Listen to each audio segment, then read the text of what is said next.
est-ce que namm na la kan ci man wala moom ku si njëkk a wax rek. D'accord donc naa ko bàyyi moom mu répondre mu njëkk a répondre ku bàyyi mu njëkk a tontu. ñun ñaar suñu diggante neexoon na lool bu mu nekk Madrid c'était voilà rivalité bu mag la woon.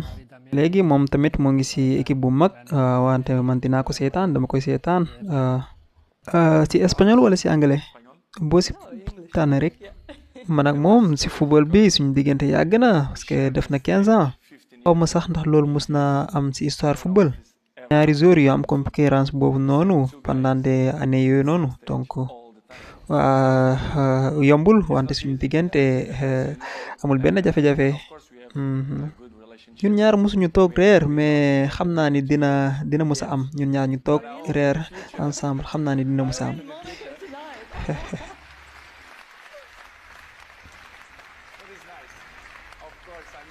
waaw des fois damay toog ma namm football fële ci Espagne. ñun ñaar pendant 15 ans ñoo ngi ay rival lañ. ay rivaux lañ ke du may sa morom dara.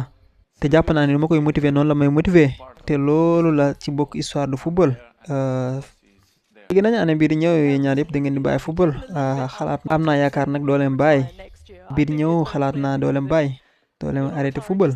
est-ce que yow Cristiano da ngay bàyyi football avant Messi wala da ngeen di bàyyandoo.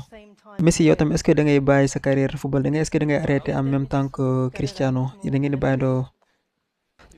Messi moo gën a féete ndaw donc moom mun na continuer. am naa âge bi ma am nii at bi ma am loolu du dara si man. te gëm naa ne at bii di ñëw fii la may fekk non du ma bàyyi gëm naa loolu. donc ñaari wala ñetti at yi di ñëw tamit xam naa ñu ma bëggul ci football bi voilà dinañ mer parce que fii la may fekk.